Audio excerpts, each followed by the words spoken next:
Level 1. The Scraper. You are 15 years old. You live in a quiet, identical suburb where nothing ever happens. Your parents work 9 to 5, your school is boring, you are completely invisible. You walk home every day looking at the identical houses, knowing you want something more, but having no idea how to get it. You spend all your time online. You stumble into forums you aren't supposed to find, not the regular internet, the dark web. You see people talking about money, big money. You want in, but you have no skills. You can't code, you can't hack, so you start at the absolute bottom. They call it scraping. Older guys drop lists of 10,000 stolen credit card numbers into an encrypted chat. Your job is manual labor. You copy a number, paste it into a website, and try to buy a $1 gift card. If it works, the card is live. If it declines, it's dead. You do this manually for 8 hours straight. Your fingers ache, your eyes burn. Out of 1,000 cards, you find 20 live ones. You send the list back to the boss. He sends you $50 in Bitcoin. It took you all night, but it's real money, untraceable money. You buy a video game. You feel like a genius. You don't realize you just took your first step into a multi-billion-dollar criminal empire. Level 2. The Mule. You're 18 now. High school is over. You didn't go to college. You're still in your childhood bedroom, but you aren't scraping cards anymore. You've proven you can follow orders and keep your mouth shut. Now they trust you with the physical risk. The boss sends you blank plastic cards in the mail. They look like hotel room keys, but the magnetic strips are loaded with stolen bank data. At 3 a.m., you walk to an ATM on the edge of town. You pull the hoodie over your head to hide from the camera. You slide the card in. You type the PIN they gave you. The machine whirs. Cash spits out. Your heart hammers in your chest. You expect police sirens at any second.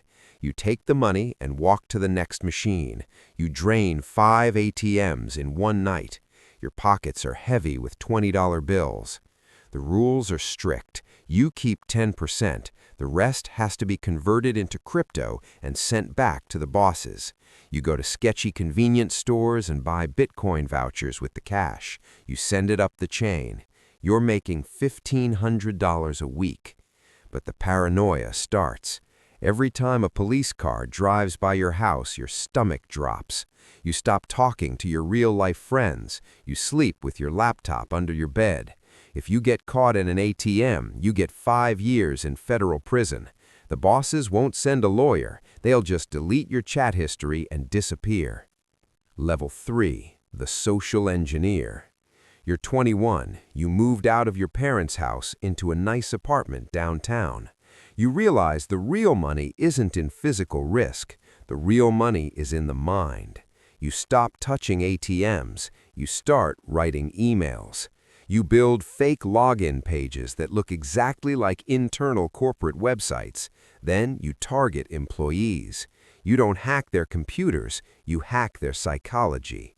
You find a middle manager on LinkedIn. You send him an email claiming his payroll account is locked and he needs to verify his password immediately or lose his paycheck. You sit at your desk watching the server logs. 9 people ignore it, but the 10th person? He's tired. He's stressed. He clicks the link. He types his username and password. Instantly, his credentials appear on your screen. You are in. You lock him out. You access the company's financial database. You quietly wire $50,000 to an offshore shell account. It takes you 10 minutes. You're pulling in 20 grand a month now. You buy a sports car in cash. When your mom asks how you afford it, you tell her you're a freelance web developer. She's so proud of you. You have no idea you just bankrupted a small logistics company in Ohio. You feel powerful. You feel untouchable.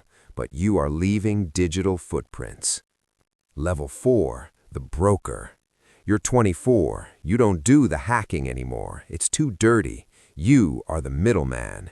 You are the bridge between the kids who write the malware and the syndicates who use it. A Russian programmer writes a zero-day exploit, a piece of code that can break into any iPhone. He doesn't know how to sell it. You do. You buy it from him for $100,000. You turn around and sell it to a cartel for $500,000. You pocket the difference. Your job is pure networking, but the people you network with are dangerous.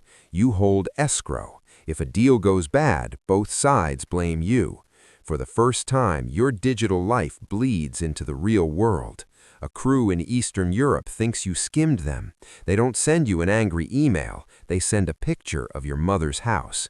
Reality hits you like a freight train. You aren't playing a video game anymore. These are real killers. You hire armed security. You wipe all your hard drives with industrial magnets. You pack a bag. Within 48 hours, you leave the country. You move to a place with no extradition treaty, Dubai.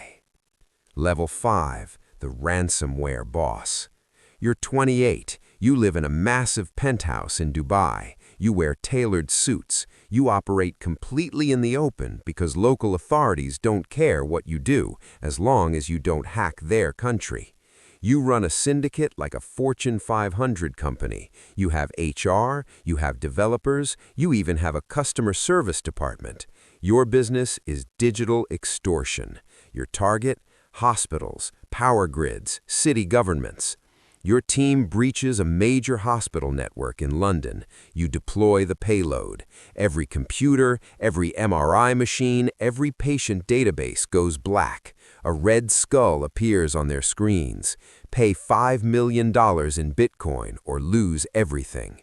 You watch the news from your luxury couch. Ambulances are being rerouted. Surgeries are canceled. People are suffering. 5 years ago, this would have made you sick. Today, you feel absolutely nothing. It's just business. The hospital pays. $5 million drops into your account. You give your customer service team the decryption key to send to the hospital. You're making more money in a week than your entire hometown makes in a decade. But you are a global target. The FBI, Interpol, MI6, they all have a file with your alias on it.